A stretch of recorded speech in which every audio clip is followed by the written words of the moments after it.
Quando você vai para uma coisa um pouco mais séria, por assim dizer, né? Quando você quer fazer uma diferença num campo, a primeira coisa que você tem que fazer é entender o que de fato as outras pessoas já fizeram. Então, a consequência disso é que a abrangência daquilo que você faz acaba sendo menor. Quando alguém fala assim, eu criei uma nova teoria da tomada de decisão, tenha certeza que é superficial. Ou esse sujeito tem 70 anos e uma trajetória e ele talvez ganhou um Nobel, vai ganhar, sei lá, ou é superficial. Tá? Então, é uma parte pequena que você pode acrescentar em alguma coisa e ainda ter alguma seriedade e relevância. E essa não é sobre a intuição em si, mas é sobre o seguinte. Muitas vezes, a gente se aproxima de um processo decisório quase que inclinados, quase que magnetizados por uma das opções. Existem dois caras muito famosos nessa área. Um deles é o Daniel Kahneman, que ganhou o Nobel, que é um psicólogo que ganhou o Nobel de Economia. Outro é o Amos Tversky, que era parceiro dele, só não ganhou o Nobel porque morreu, que definiram isso à luz de um conceito muito famoso, que é de uma dupla de conceitos, que é Sistema 1 e Sistema 2. Então você tem um primeiro processo de filtragem das opções, tá bom? Assim, isso aqui não interessa, tipo, vai jogar xadrez, vai jogar qualquer coisa, dama. Tem um monte de movimentos que você poderia fazer que você elimina do seu campo de considerações de maneira instantânea, porque é tão ruim, os movimentos seriam tão ruins que você já corta fora. Então esses não contam. Tá Mas bom? eles são ruins perante a que lógica? Uma lógica racional? Exatamente. A gente fala assim que a utilidade esperada, o retorno esperado do movimento é uma merda, tá? Então você não vai jogar tem 4, 5 jogadas boas. Como é que um grão-mestre faz para jogar xadrez? Se ele for considerar todas as jogadas a cada momento, você tem mais movimentos num tabuleiro de xadrez do que átomos no planeta, tá? Sim. Então, se ele for considerar tudo isso, obviamente dá overload no cérebro, impossível, não vai jogar nunca. Sim. Então, assim, 99% dos movimentos são desconsiderados de início. Inconscientemente. Inconscientemente. Você, entendeu? Então, você foca em alguns bons. Esse é o brilhantismo do cérebro humano, e quando alguém quiser discutir a racionalidade intrínseca e você quiser dar razão para a pessoa, pense nisso. De fato, tem um framework que você é inteligente e pronto, por natureza. Então, beleza. Aí você olhou para algumas coisas e você eliminou muitas outras. Essas que te atraem naturalmente, elas te atraem porque elas têm pistas, por assim dizer, que são de relevância intrínseca para você. Você já, Sistema 1, o que quer dizer você fazer uma decisão de Sistema 1? É que você imediatamente vai naquilo que tem sentido para você. Tipo assim, tem essas 2 tacinhas. Pega aí uma aí pra você tomar. Você não sabe o que é. Tipo aquele do Indiana Jones, que o cara... Sabe aquela cena maravilhosa que ele escolhe qual que é o cálice? Aquilo é brilhante, né? E ele escolhe, obviamente, ele pensa um pouco, mas na hora do vamos ver, ele se deixa e pega o cálice mais humilde. E é brilhante demais aquilo, porque mostra, na verdade, o processo dele como pessoa. Ele escolhe aquilo porque ele entende, ele está conectado com uma coisa, porque ele é um arqueólogo sério. No filme parece que é super diversão idiota, mas é zero, tá? Eu acho as personagens Indiana Jones em geral absolutamente bem construídas, as melhores sequências e tudo. Mas enfim, tem uma coisa ali muito especial de escolha de Sistema 1, porque não tem como você saber qual que é o cálice sagrado. E a mesma coisa, isso é Sistema 1. É o cálice da perdição. É o cálice da perdição. Aí, o que acontece? Você tem um segundo processo que o Kahneman descreve, que é o Sistema 2. Então, em geral, funciona assim. Entre todas essas coisas aqui da mesa, qual que você vai pegar que é o premiado? Você fala, não sei, eu vou ficar entre essas 3. E aí você pensa, aí você analisa, aí você olha. Isso é a entrada em campo do Sistema 2. Essa é a estrutura. Então, o que é tomada de decisão no sentido clássico?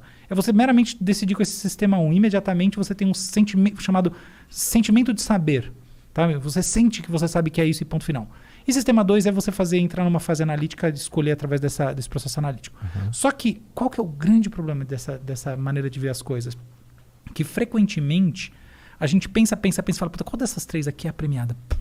E você chega à indecidibilidade. Por isso que eu brinquei com você lá atrás. Eu entrei no campo da tomada de decisão como procrastinador crônico, porque tem um fundinho de verdade. Que é o seguinte, eu não compro essa ideia de que é verdade que você vai lá, analisa e chega à decisão. Mentira. Falso. Muitas vezes você pensa e você termina na indecidibilidade. Por quê? Porque a decisão é sob incerteza, não é sob risco. Risco por exemplo, uma chance é o acaso de maneira conhecida. Então 30% e tal, 20%, 40%. Eu vou em 20% de chance de erro, porque é menor o erro, é decisão racional escolher esse copo aqui. Mas, quando é incerteza, eu não consigo dizer qual que é o risco, eu tenho que chutar. Eu tenho que ter alguma coisa. O que acontece? Muitas vezes, a gente termina na indecidibilidade a partir da racionalidade. Só que, às vezes, a gente está nisso, e aí a gente para, e de repente a gente tem um feeling, e a gente escolhe. Então, é um Sistema 3. E o que eu fiz nesse campo foi trazer o Sistema 3 e a descrição de como ele funciona. Por que existe uma intuição pós-analítica que leva a gente a escolher de maneira muito mais baseada no feeling do que na racionalidade, mas ela só surge quando a gente se esforçou para decidir racionalmente e não chegou lá. E a resposta para isso é a seguinte: pensa no termômetro, tá? O termômetro tem a temperatura, você está entre 36 e 37. Na verdade, tem eu posso fazer infinitas divisões entre 36 e 37. Então, essa lógica da coisa contínua, que eu não posso precisar onde ela está, é chamada lógica fuse, tá? Então eu tenho assim o termômetrozinho. O que acontece é que as palavras e as imagens mentais são tudo ou nada, né? Ou você tem isso ou você não tem aquilo. Ou esse é o certo ou aquele é o certo. Ou blá, blá, blá. Tipo, você vai escolher que profissão, ou você vai escolher qual desses estúdios nós vamos alugar para botar o flow. Entendeu? Você tem... Aí chega uma hora que você não consegue, do ponto de vista racional, dizer qual que é a sua escolha. Dá 33% de todas as escolhas. Você tá lá... Exatamente. Você tá meio empatado do ponto de vista das visões. Você fala, esse aqui tem isso, esse outro tem isso. Puta, sei lá. Só que enquanto você tá quebrando a cabeça tentando, o que acontece é que as emoções... Ou, na verdade, não emoções. O sentimento funciona como uma lógica fuse, um termômetro. Então, o que acontece, o truque da intuição... do sistema 3 é que num determinado momento você desiste de tentar mentalizar o objeto e decidir a partir dele. E quando você faz isso, há um truque cognitivo que acontece dentro de você, que você se volta para esse termômetrozinho do afeto que ficou fazendo uma medida paralela enquanto você tentava resolver a coisa de maneira racional e não conseguia. E aí, a partir disso, você tem essa inclinação e esse sentimento de saber. Entendeu? Então foi isso foi essa teoria nova que eu trouxe para o campo e aí as coisas que eu criei para tentar prová-la, assim, para embasar. O que você criou para tentar provar? Experimentos com tomada de decisão usando decisões processo decisório que não tem opção certa. Entendi. Dá um exemplo. Pô, eu sei um exemplo. Inclusive, quando você estava explicando, eu falei, puta, quando eu tô no iFood, acontece isso. Eu não sei o que pedir, porque tudo é bom, tá ligado? Eu posso pedir o que eu quiser. Perfeito. Não, perfeito. É exatamente. E eu fico uma hora olhando a porra do iFood ali com fome pra caralho. Não, de repente eu me canso, falo, qual que é merda mesmo? Tá bom, mas imagina a situação que você tá você é casado? Eu namoro. Tá, você tá com sua namorada e você realmente é um momento que você tá falando, não vou escolher qualquer merda, vou escolher um negócio legal. Sim, sim. Não acontece que de repente você tá pensando, daí você fala, puta, fodeu, sei lá. Aí de repente vem. Sim. Aqui. É desse processinho. Que raios acontece nessa hora? O que acontece nessa hora é que você para de mentalizar, de representar no seu cérebro os objetos em si que estão na tomada de decisão, que são os modelos mentais das opções, e você deixa que emerja em você as experiências afetivas que foram sendo acumuladas enquanto você quebrava a cabeça e tentava encontrar eles. Aí você fala, puta, já sei, eu vou nesse japonês aqui. Isso é muito interessante, cara, porque eu consigo fazer um paralelo com grandes ideias que surgiram. Tipo, muitos caras que falam, pô, eu tive essa ideia, eu nem tava pensando muito, eu tava jogando futebol. Falou tudo, e cara, do tem nada... tudo a ver com criatividade. Tipo, normalmente são as melhores ideias.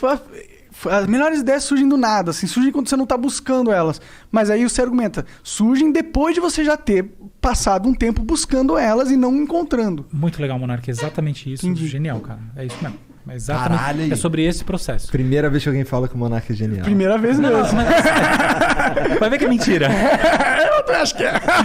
Não, mas essa foi uma sacada muito legal. Sim. Foi uma sacada muito perspicaz. Eu tô tentando entender o que você está falando. Acho que mais. Você trouxe um novo capítulo e é muito verdadeiro. Porque, em geral, a gente está falando de decisão. Mas isso que eu tô... Na verdade, eu já fui nessa sua linha no passado, que assim, não se aplica só a decisão, tá? Como é que depois a gente quebra... Por que é importante quebrar a cabeça? Não, assim, as pessoas falam para mim, poxa, qual que é o valor da tomada de decisão intuitiva, né? Porque como eu produzi muita coisa em intuição, eu falava, o cara vai dizer que intuição é ótimo. Eu falei, é você dormir tranquilo, entendeu?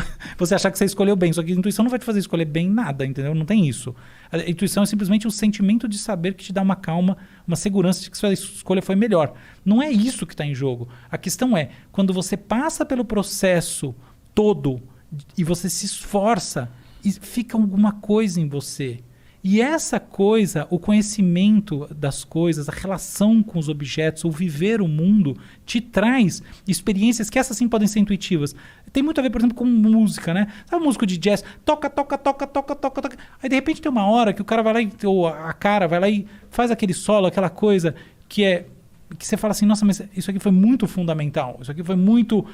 Essas as batidas. O Brasil tem muitos, por exemplo, bateristas que fazem... Você ouve aquela batida e fala, cara, é isso. Essa é a bateria. É isso que eu tô falando, entendeu? Vem de um processo, não é que aquilo foi pensado, aquilo não foi pensado, mas não é também que é a mera intuição, não. Aquilo é o pós-processamento de uma fase que começou num feeling, mas ela passou pelo esforço. E quando ela abandonou o esforço, que ela chegou no sublime.